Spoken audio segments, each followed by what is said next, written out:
Hi friends, welcome to Aram Info. எல்லாரும் எப்படி இருக்கீங்க? நல்லா இருக்கீங்களா? நான் செஞ்ச ஐட்டம்லாம் ஒவ்வொன்று பார்த்துட்டு இருக்கீங்கன்னு நினைக்கிறேன். இன்னைக்கு பிள்ளையார் சதுர்த்தி கண்டினியூவேஷன் தான். அதில் எள்ளு வடையும் அப்புறம் கார கொழுக்கட்டை. நேற்று எல்லாமே ஸ்வீட் கொழுக்கட்டை காட்டினேன். இன்றைக்கி கார கொழுக்கட்டை காட்ட போகிறேன். அப்புறமா கோதுமை மாவில் எள்ளு போட்டு எள்ளு வடைன்னு ஒன்று ப்ரிப்பேர் பண்ணுவேன். அந்த ஐட்டமும் காட்டுவேன். எல்லாமே ஈஸி தான் உங்களுக்கு. அதை எப்படி செய்யணும்னு சொல்லி காட்டுறேன். என்னென்ன இன்க்ரீடியன்ட்ஸ்னு பார்க்கலாம் வாங்க.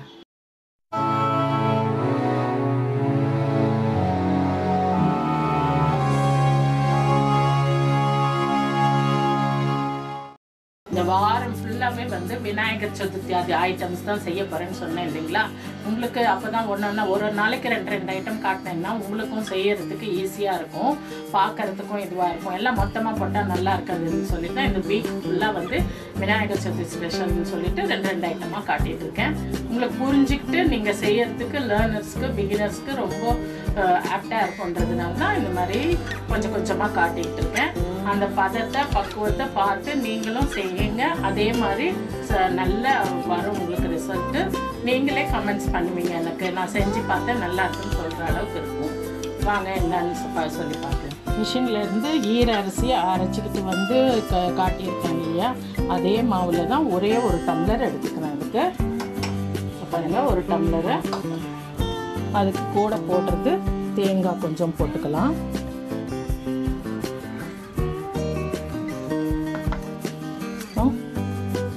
வறுத்த எள்ளு கொஞ்சம் போட்டுக்கலாம்.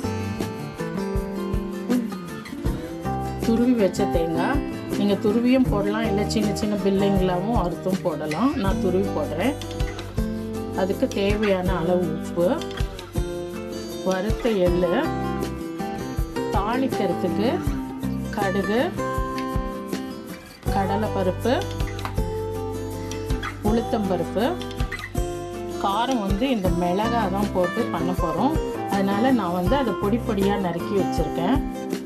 கொஞ்சம் வாசனைக்காக புதினா இலையை கட் பண்ணி வச்சுருக்கேன்.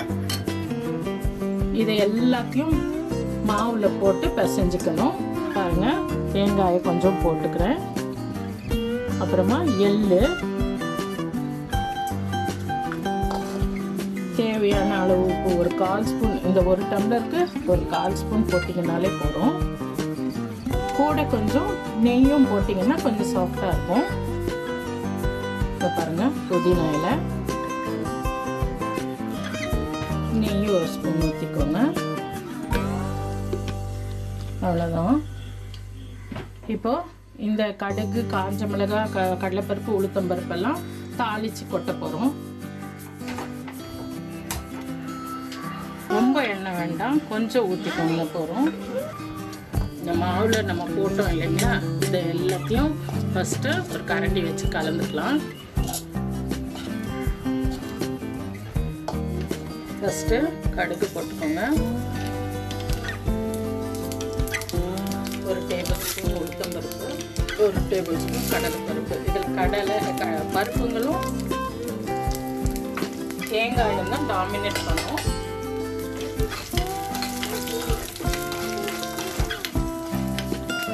காஞ்ச மிளகாய், காரத்துக்கு அந்த காஞ்ச மிளகாய் தான்.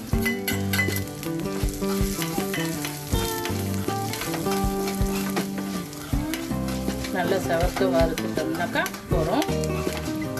வறுத்த உடனே சிம் பண்ணிக்கோங்க. அப்புறமா கொஞ்சம் தண்ணி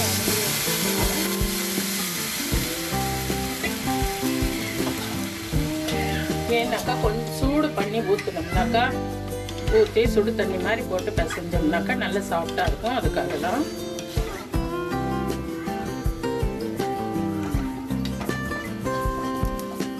அடுத்தது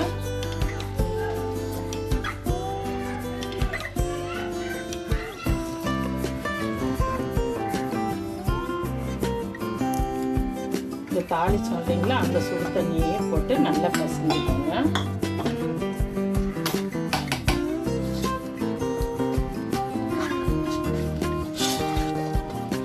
தண்ணி அளவாகவே ஊற்றிக்கோங்க.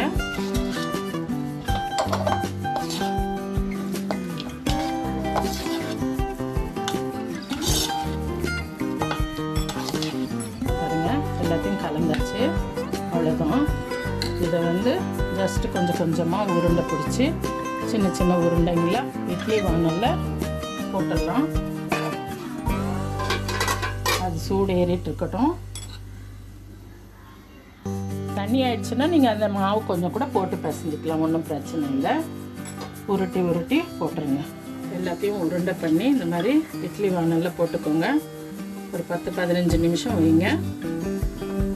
ஏன்னா எல்லாம் ரா மாவு தானே, அதனால்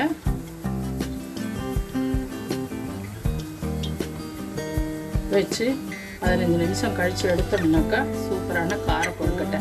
இது கார சட்னியோடு வச்சு சாப்பிட்டோம்னாக்கா நம்ம நார்மல் டேஸில் கூட செஞ்சு சாப்பிட்டுக்கலாம். ஈவினிங் ஸ்நாக்ஸாக செஞ்சு சாப்பிட்டுக்கலாம். ரொம்ப நல்லாயிருக்கும். இது கூட கார சட்னி ரொம்ப ஆப்டாக இருக்கும். தக்காளி வெங்காயம் காஞ்ச மிளகாய் போட்டு கார சட்னி பண்ணி சாப்பிடலாம். இதுக்கு கோதுமை மாவு ஒரு டம்ளர் எடுத்துருக்கேன். அதுக்கு ஏலக்காய் பொடி, கொஞ்சோண்டு எள்ளு, வெல்லம். இது வெல்லம் வந்து தண்ணியில் கரைச்சி அப்படியே போட்டு பிசைய போகிறேன். ஒரு ஜஸ்ட்டு அவ்வளோண்டு பிஞ்சு உப்பு தான், நிறைய வேண்டாம், கொஞ்சமாக போட்டுக்கிறதுனால அவ்வளோ போதும். இதெல்லாம் கூட நார்மல் டேஸில் நம்ம பண்ணி ஒரு டப்பாவில் போட்டு வச்சுக்கிட்டாக்கா ஒரு 10 நாளைக்கு பசங்களுக்கு ஸ்நாக்ஸ் ஐட்டம் ரொம்ப நல்லாயிருக்கும். இது லேயர் ஐட்டமுங்கிறதுனால எல்லாத்துலேயுமே வந்து எள்ளு தான் டாமினேட்டிங்காக இருக்குன்றது இப்போ உங்களுக்கே தெரிஞ்சிருக்கும். இதுக்கு ஒரு 1/4 கப்பு 1/4 டம்ளர் வெல்லம் போட்டிங்கன்னா போகிறோம். இதுக்கு இதை ஒரு கிண்ணத்தில் போட்டு கரைச்சிக்கோங்க. நிறைய தண்ணி ஊற்ற வேண்டாம். அந்த 1 டம்ளர் மாவுக்கு தகுந்த மாதிரி தண்ணி ஊற்றிக்கிட்டா போதும். அதனால் கொஞ்சமாக ஊற்றிட்டு ஃபஸ்ட்டு வெல்லத்தை கரைச்சிக்கோங்க. அப்புறமா வெறும் தண்ணி பிசைகிறதுக்கு ஆட் பண்ணிக்கிட்டா கூட பரவாயில்ல. நல்லா க்ளீனாக கரைச்சிக்கோங்க. கொஞ்சோண்டு மைதா இல்லையா இது, அதனால் கொஞ்சோண்டு நெய்யோ எண்ணெயோ சேர்த்துக்கோங்க. இந்த மாதிரி நல்லா வெல்லத்தை கரைச்சாச்சு. க்ளீனாக கரைச்சி வச்சுக்கோங்க. இப்போ ஃபஸ்ட்டு இதை எல்லாத்தையும் நல்லா மிக்ஸ் பண்ணிக்கோங்க.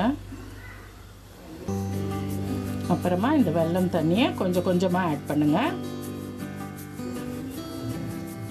இது கோதுமை மாவில் தான் செய்கிறேன் நான், அதனால் மைதான்னு நிறைய பேர் பயப்படுவாங்க. அதனால் மைதாலாம் ஆட் பண்ணுறேன் நான்.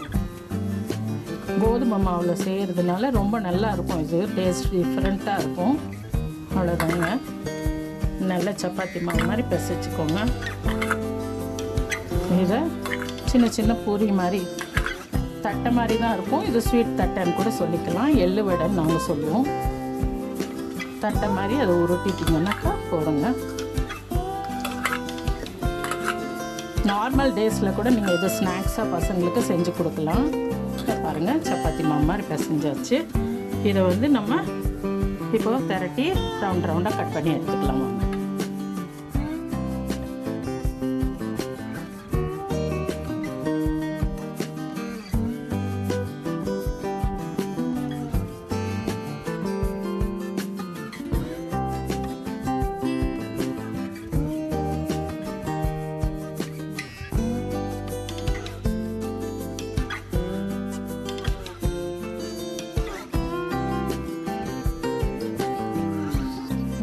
இந்த மாதிரி இந்த சைஸில் எந்த ஷேப் வேணாலும் நீங்கள் உருட்டிக்கலாம்.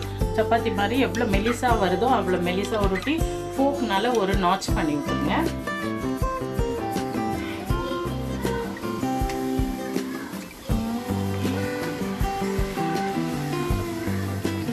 கொஞ்சம் செவந்தாலே போகிறோங்க, எடுத்துடலாம்.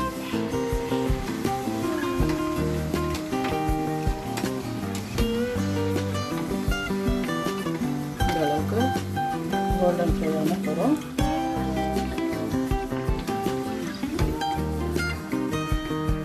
வெல்லம் போட்டுக்கிறதுனால உங்களுக்கு அந்த கலர் சீக்கிரம் வந்துடும். அதனால தான் சிம்லேயே வச்சுக்க சொல்கிறேன்.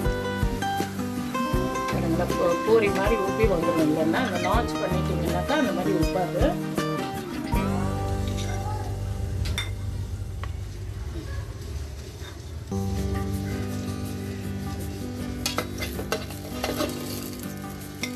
பாருங்க, காரம் ரெடி ஆயிடுச்சு.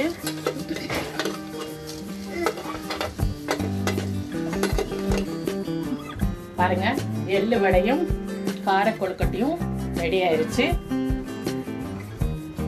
கார கொழுக்கட்டை எப்படி இருக்குன்னு சாப்பிடலாம். நல்ல காரசாரமாக மணமாக இருக்குதுங்க. செஞ்சு பாருங்கள். ரொம்ப நல்லா சாஃப்டாக வந்துருக்குது பாருங்கள். அப்படியே ஸ்பாஞ்சு மாதிரி, நல்லா ஸ்பாஞ்சு மாதிரி வருது. நான் நிறைய மிளகாய் போட்டிருக்கேன் காரத்துக்காக, அதனால தான் இந்த கலர் வந்துருக்குது. மிளகாயை குறைச்சிட்டு வெறும் நீங்கள் தாளிப்பு போட்டிங்கன்னாக்கா சூப்பராக ஒயிட்டாக வரும். இது கொஞ்சம் ஆறணும். பார்த்தீங்களா, ஆறுச்சுன்னா இன்னும் நல்லா கிறிஸ்பியாக இருக்கும். எப்போவுமே நீங்கள் எடுத்த உடனே அது என்ன மெத்துன்னு இருக்குதுன்னு சொல்லிட்டுலாம் பயந்துடாதீங்க. நல்லா கிறிஸ்பியாக தான் வரும். ஆறின வாட்டி நல்லா கிறிஸ்பியாக இருக்கும். சவுண்டு கேட்குதா? நல்லா கிறிஸ்பியாக வரும். பசங்கள்லாம் லைக் பண்ணுவாங்க. டைமண்ட் கட்ஸ் மாதிரியே இருக்கும். இது ஸ்வீட்டாக நல்லா செஞ்சு கொடுத்தீங்கன்னா பசங்கள்லாம் லைக் பண்ணி சாப்பிடுவாங்க. இந்த மாதிரி விதவிதமாக செஞ்சு கொடுத்தீங்கன்னாக்கா இதெல்லாம் டப்பாவில் ஸ்டோர் பண்ணி வச்சுக்கலாம். அழகாக எத்தனை 10 நாள் வரைக்கும் ஒன்றுமே ஆகாது. நல்லா நீங்கள் கொடுக்கலாம். எண்ணெயும் ரொம்ப பிடிக்காது, எண்ணெயே பிடிக்காது. நீங்கள் எவ்வளோ எண்ணெய் ஊற்றுறீங்களோ அது அப்படியே இருக்கும். அந்த கால்வாசி 100 ml ஊற்றுனீங்கன்னாக்கா அதில் ஒரு 20 ml தான் உங்களுக்கு அது செலவாகும். டீப் ஃப்ரை பண்ணால் கூட இதுலேயும் வந்து ஆயிலியாக தெரியாது பாருங்கள், ட்ரையாக தான் தெரியும். அதனால் இந்த மாதிரி ஐட்டம்லாம் செஞ்சு பசங்களுக்கு நீங்கள் கொடுத்தீங்கன்னாக்கா ரொம்ப லைக் பண்ணுவாங்க. இது பெரியவங்களுக்கு காரசாரமாக நல்லா செஞ்சு கொடுங்க. இதுக்கு சட்னியே தேவையில்லை, அவ்வளோ நல்லா காரசாரமாக இருக்குது. நம்ம நல்லா சாப்பிட்லாங்க. ஏன்னா எல்லாம் ஸ்வீட்டாக செஞ்சுருக்கோம் இல்லையா, விநாயகருக்கு கொஞ்சம் காரமாகவும் கொடுக்கலாம். அதனால் காரசாரமாக வச்சுருக்கிறேன். அவருக்கும் எல்லாத்தையும் சாப்பிட்றதுக்கு நல்லாயிருக்கும். நீங்கள் உங்களுக்கு பிடிச்சிருந்ததுனாக்கா வீடியோஸை லைக் பண்ணுங்கள், ஷேர் பண்ணுங்கப்பா. கமெண்ட்ஸை தயவுசெய்து பாஸ் பண்ணுங்கள், சப்ஸ்கிரைப் பண்ணுங்கள், பக்கத்தில் இருக்க பெல் பட்டன் அமுத்துங்க. See you next வீடியோவில் பார்க்கலாம் உங்களை. தேங்க்யூ.